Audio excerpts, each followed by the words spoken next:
What's going on, YouTube? This is Jim Afanis, aka vypermajik, with some Destiny discussion today. There's been a lot of development news and notes and patches and all that cool stuff that came out, and I want to talk about all of it.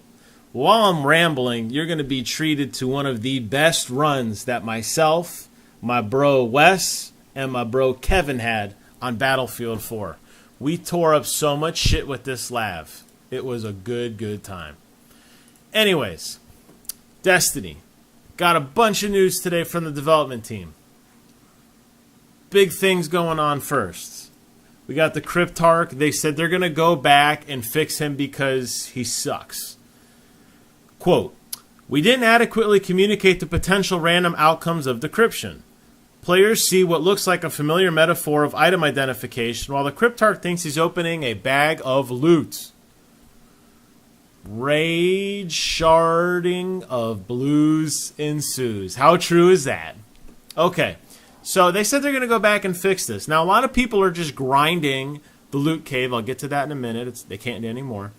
Because, you know, even if your engrams suck, you're going to level up this guy. When you level him up, he has a chance to give you something better. So it's cool that that is still going to be in place. But it sounds like they're going to give you a better chance of getting stuff. I personally can tell you it is so frustrating when you obtain a legendary engram and you get either a rare or like a common.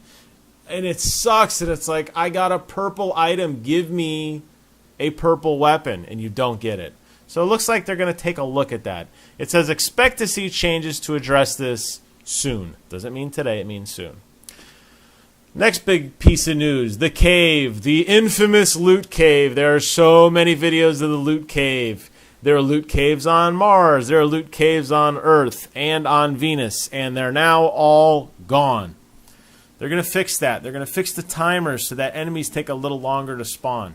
Now, this is actually a pretty good fix. I know that the intent of this game was not the loot cave. I saw the most teamwork in these random random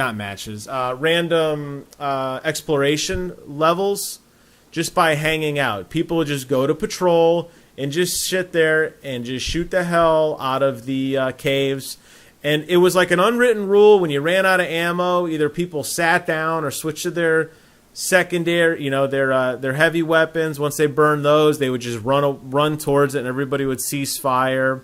Then one person would stand in the cave while everyone ran back so that they were in position. Then they'd come out so the enemy would spawn. It was a whole like unwritten communication of how to loot this and how to be efficient at the cave. Well, that's gone. They took it out. Okay, it probably shouldn't have been there to begin with. But you know what? It is a little frustrating the way loot comes. And hopefully that does raise awareness. And clearly the Crypt Arc's going to be getting a little smarter and actually identify legendaries as legendaries. So that's cool. So maybe this was actually a good thing. It kind of got these guys on board with the fact that loot at this point of the game kind of stinks. So going right into that, they have another talk. They talk about new upgrades and gear progression is central to the experience. We know that. However, what they're going to do is they're going to change some of the drops. So the Vault of Glass contains better loot. Heroic's going to give better XP, better reputation. So you're going to see that coming, which is good because the truth is some of these levels are pretty hard, and it's really frustrating when you grind or do a hard level and you don't really feel rewarded. I noticed when I was going through with the Queen's Wrath, for example, and I had to do a random Queen's dungeon, the Queen's Bounty or whatever. So my friend and I played one night, and it was the third level on the moon, or on Earth. It was so easy. It was just the one where you go in and you fight, I think his name's Rhaegar. He's the first kind of boss you fight. It was a joke. Then we reloaded, played it again. We're on Mars, like 3 levels before the end, fighting freaking everything.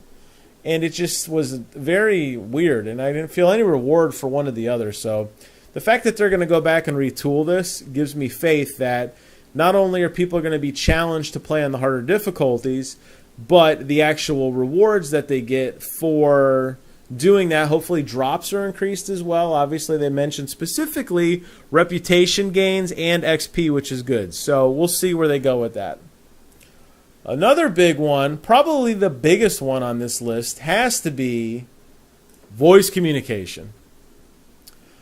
So they're finally going to look into the near-term solution. Quote, will allow players to opt in to voice communication during match-made activities. Work on this feature was underway at launch, and will be rolled in this year for Strikes and Crucible. Thank you. I cannot begin to tell you how lame it is that you opt into a game mode with other like-minded people and you cannot talk to them. I know a lot of people are saying they want the immediate voice range. I'm thinking of games like DayZ or Rust, I believe, has it. I know DayZ does, where it's basically an open mic, and if you're within earshot of somebody, you can hear them. That could get annoying in the tower. Okay, I get that. But when I'm playing in the Crucible and I'm playing with 6 other people, why would I not be by default allowed to talk to those people? I understand Bungie had the vision of trying to cut back on harassment, and I've been pretty adamant about the fact that, to me, a lot of the online harassment is the fault of the players. I mean, Bungie doesn't really have anything to do with that. It's us being idiots to ourselves. The gamers are hurting the community. But, you know, Bungie's solution, that's not a good solution. They shouldn't do that. So they did take a look at it, and they're going to go ahead and implement that, which is great, by the way. We're very, very excited for that. So very good. We'll be getting that very soon. There's some little balance things with weapons, which I think is a good move. I know that some of the guns are a little more OP than others. They specifically talk about auto rifles, that they're going to need to lose effectiveness at longer range because right now they're pretty much like a freaking machine gun, laser gun hybrid. I use an auto rifle right now. I just hit level 26. Still grinding out the Queen's Wrath to try to get one of the exotics. But let me tell you, that auto rifle is, you got to beat on somebody. And it does take away from the precision. So you don't really need that accuracy with either a hand cannon or the scout or even the sniper rifle. When you have the auto rifle, it gets you pretty darn close with a lot more firepower. So they're going to be nerfing those soon. It looks like both in terms of damage and in effectiveness at range. So expect heavier bullet spread at a farther range. I applaud that. Despite the fact I currently use it, I do applaud that. Again, you know, now that we're going to do auto rifles, why stop there? We got scout rifles. They're going to be getting a buff to damage. Shotguns are going to get a huge, huge nerf.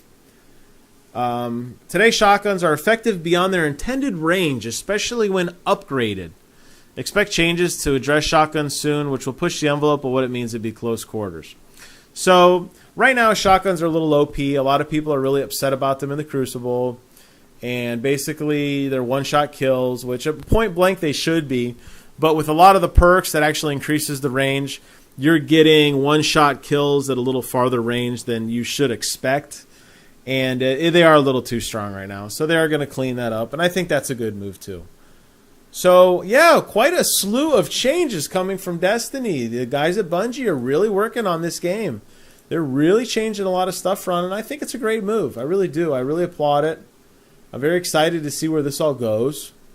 And, you know, this stuff kind of needs to happen. This is evolution of any game. I mean, you look at games like Diablo and how different that was from launch, even a couple months later. I'm not even talking about the expansion. I'm not even talking about Reaper of Souls. I'm just talking about when you used to play in Inferno and you would get your ass kicked, and then they even got rid of Inferno.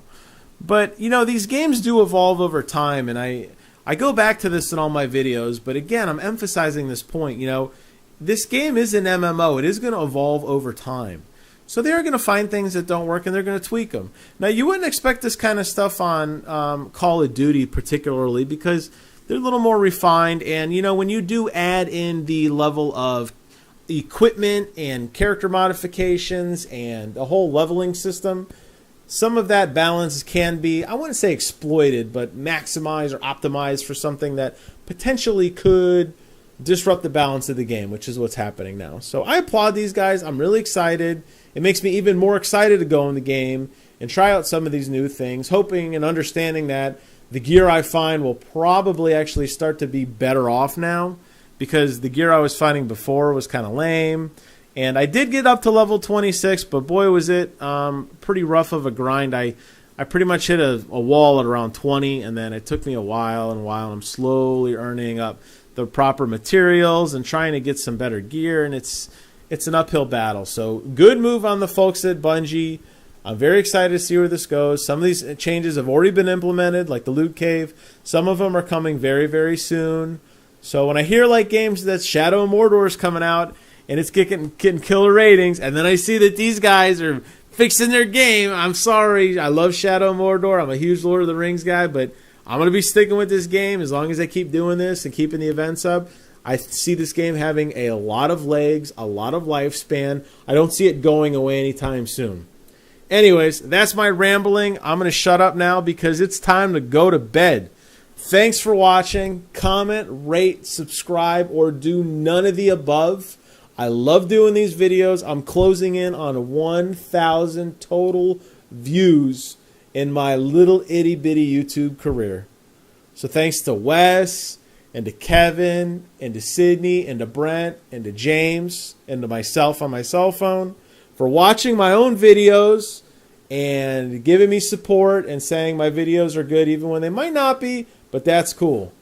Enjoy the Bungie and the new Destiny stuff that's coming out as much as me. And until then, I will see you guys on the other side.